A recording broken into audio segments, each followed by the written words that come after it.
Welcome back to my YouTube channel. और आज मैं आपको बताऊंगा कि आप किस तरह से एक legitimate direct selling company find out कर सकते हो।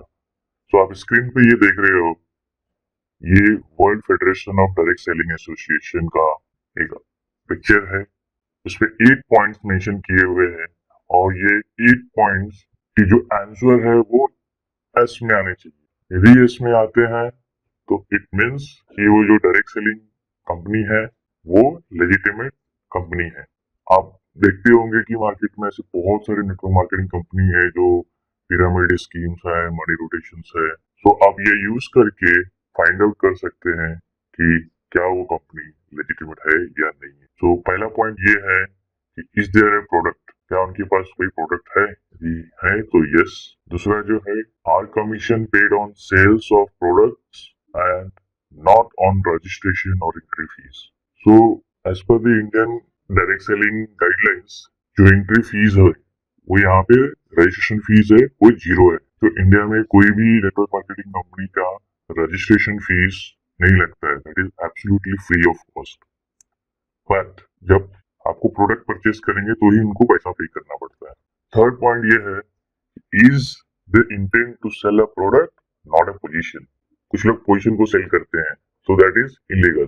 यहाँ पे प्रोडक्ट ही सेल होना चाहिए। सो थर्ड नंबर है, यदि प्रोडक्ट सेल हो रहा है तो yes, that's correct. The fourth point is that is there no direct correlation between the number of recruits and compensation. तो क्या कोई कोरिलेशन है क्या, जैसे कि आप रिक्रूट कर रहे हो तो ही पैसा मिलेगा तो नहीं मिलेगा, वैसा तो कुछ नहीं है, राइट? क्योंकि आपके डाउनलाइन यदि आप रिक्रूट नहीं करते हैं और आपके डाउनलाइन रिक्रूट कर रहे हैं, then also you can earn commission.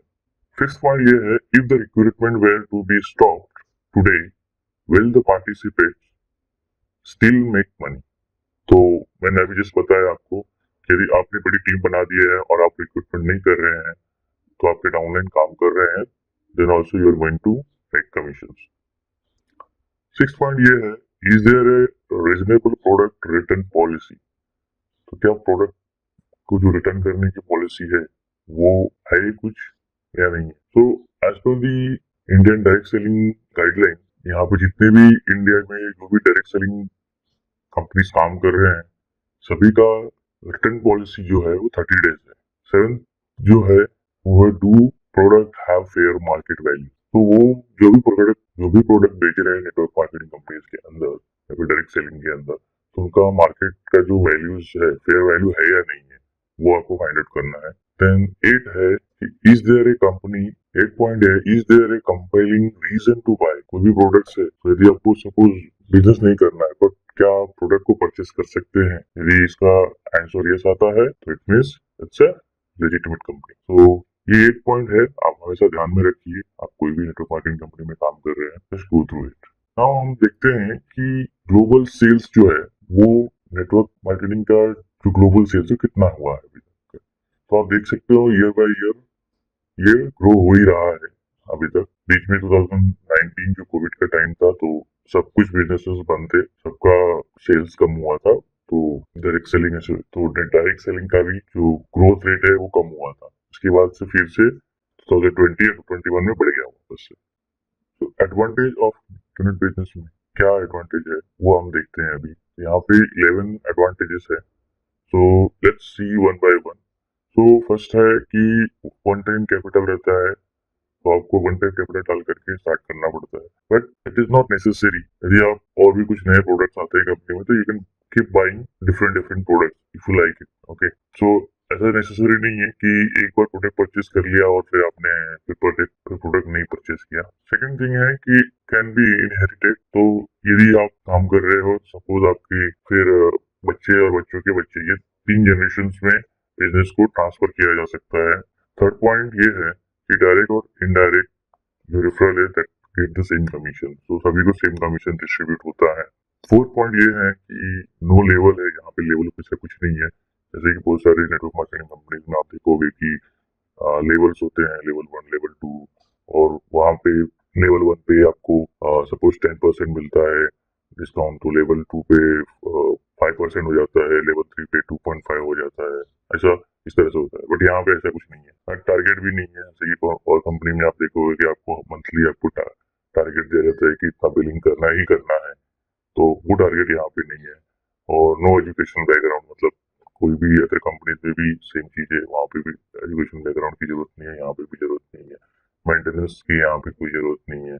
कुछ कंपनी में ऐसा रहता है कि आप इतना बिजनेस करोगे तो ही जाकर के आपको चेक जो बनेगा, नहीं तो नहीं बनेगा। तो वो भी नहीं है यहाँ पे। स्टॉक्स नहीं रखना है, जैसे कि मैंने बहुत सारी कंपनीज में देखे हुए हैं कि वो बाय करके रखे रहते हैं स्टॉक्स, और उसके बाद से फिर उसको अमेजोन पे या फिर कहीं अपने रिश्तेदारों में सेल करने लगते हैं। वो चीजें हैं, तो ये यहाँ पे बिल्कुल भी नहीं है। आपने वन टाइम प्रोडक्ट परचेज किया, ठीक है, उसके बाद से फिर आपने अपना बिजनेस को स्टार्ट कर दिया, ठीक है। यहाँ पे ग्रेटर लेवरेज मिल जाता है, जो कि काफी आप लेवरेज कर सकते हो, इसमें पैसिव इनकम मिल सकता है। और 11 पॉइंट है, वर्ल्ड वाइड मार्केट है, तो यहाँ पे ऑल ओवर द वर्ल्ड में कहीं पे भी आप इस बिजनेस को कर सकते हो। So that is the advantage of business. अभी बहुत सारे लोग वो बोलते हैं कि माइकल फेरेरा जो था वो पॉन्जी स्कीम है, क्यों पॉन्जी स्कीम है, ये है। तो सुप्रीम कोर्ट ने बोला है कि ऑर्डर दिया है कि ये पॉन्जी स्कीम नहीं है। इस केस में माइकल फेरेरा को जेल में डाला गया, फिर बाद में उनको बेल मिल गई और क्यूनेट ने स्टे दे दिया हुआ है, ठीक है। नाउ ये प्रॉब्लम क्यों होती है, क्योंकि प्रॉपर गाइडलाइंस नहीं है इंडिया में। बट आप देख सकते हो आर्टिकल्स में, जब भी गाइडलाइंस नहीं था तो गवर्नमेंट ऑफ इंडिया ने फाइनली बोला कि और क्या है क्या नहीं है वो सभी को प्रॉपर जाना चाहिए, समझना चाहिए। कभी कभी मिसकंसेप्शन होता है, या फिर लोग हैं जो मिसगाइड और मिसलीड कर लेते हैं लोगों को, तो उसकी वजह से भी डायरेक्ट सेलिंग का जो नाम है वो बहुत ही खराब होता जा रहा है। तो सेंटर ने क्या किया, जैसे गवर्नमेंट ऑफ इंडिया ने को रेगुलेट करने की के लिए गाइडलाइंस बना दिया, और तेलंगाना जो था वो फर्स्ट स्टेट्स था जिन्होंने डायरेक्ट सेलिंग इंडस्ट्री के ऊपर गाइडलाइंस बनाया। और आप देख सकते हैं कि unit has a big plan for India. इसमें इन्होंने ऐसा लिखा है कि it's not an investment business, just sell us product और services, it's not an investment business. तो मैंने एक आर्टिकल में देखा था मैंने, तो ये आर्टिकल भी है, आप यूज कर सकते हो, ऑलरेडी पेपर में आया हुआ है। यूनिट की जो बिजनेस है वो दुबई में भी है और अदर कंट्रीज में भी है। बहुत लोगों ने मिसयूज किया, सब लोग मिसगाइड कर रहे हैं, तो इसीलिए कंपनी ने एक पेपर्स में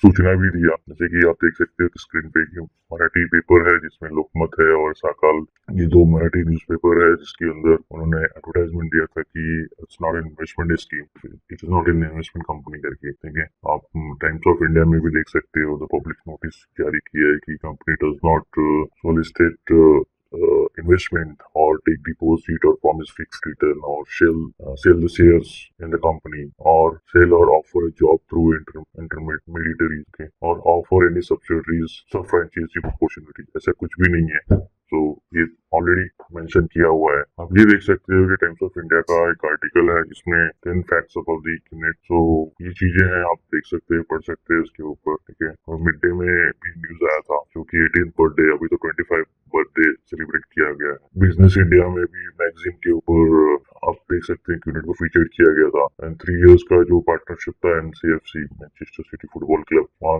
2017 में बढ़ाया था 3 इयर्स का, अभी और बढ़ते चला गया है, तो आप देख सकते हो। And Dato' Sri Vijay Eswaran, he was the key speaker in World Economic Forum in 2016 में, ये आप देख सकते हो आर्टिकल। 2018 में भी वर्ल्ड इकोनॉमिक फोरम में उन्होंने पार्टिसिपेट किया था। बाद में फिर आप देख सकते हो कि मैजिक 2018 जो हुआ था उसके अंदर भी युवराज सिंह गए थे वहां पे।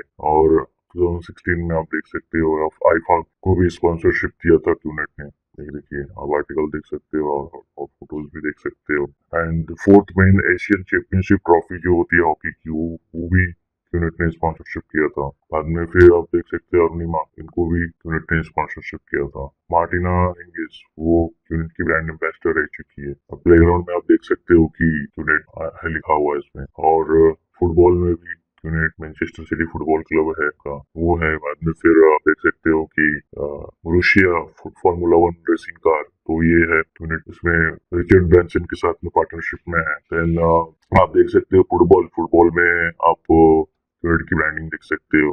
हम देख सकते हो क्रिकेट, क्रिकेट का भी इन्होंने स्पॉन्सरशिप किया था। एंड देन यूनिट का hockey, then Asia championship trophy, तो ये भी 2016 में स्पॉन्सरशिप किया था। एमसीएफसी है जो मैनचेस्टर सिटी फुटबॉल क्लब है, इनको भी स्पॉन्सरशिप करते रहते हैं, जिसका टाई अप है, ओके। तो फाउंडर जो फोर्ब्स मैगजीन है वहाँ पे भी आर्टिकल्स है उनके बहुत सारे, ठीक है, ये आप देख सकते हो। और फिर आप जो डीएनए का न्यूज था उसमें भी को पावर्ड बाय स्पॉन्सरशिप था यूनिट का। उसके बाद से फिर आप देख सकते हो कि 2017 से बिजनेस जो है इंडिया में बहुत ही ग्रो हो रहा है, ये आप देख सकते हो। सो ये चीजें हैं। और कुछ आयर्स लोग हैं और जो कि अनइथिकली और बैड प्रैक्टिसेस कर रहे हैं बिजनेस के लिए, तो मैं आने वाले टाइम में उसके लिए भी वीडियो बनाऊंगा कि क्या क्या बैड प्रैक्टिसेस हो रही है। तो कंपनी का कोई प्रॉब्लम नहीं है, बट यहाँ पे डिस्ट्रीब्यूटर स्कैम हो रहा है बेसिकली। तो जितने भी डिस्ट्रीब्यूटर है, कुछ डिस्ट्रीब्यूटर है जो लोगों को कुछ बताते नहीं है और इस तरह से पैसा ले लेते हैं और स्कैम कर देते हैं। तो फिर आपको किस तरह से आइडेंटिफाई करना है ये कि आपके साथ स्कैम हो रहा है, किस तरह से आप आइडेंटिफाई कर सकते हो, तो ये चीजें मैं आपको नेक्स्ट वीडियो में बताऊंगा। तब तक के लिए इस वीडियो में इतना ही। यदि आपको ये वीडियो पसंद आया है तो please do like and share with others, and till the time, good bye.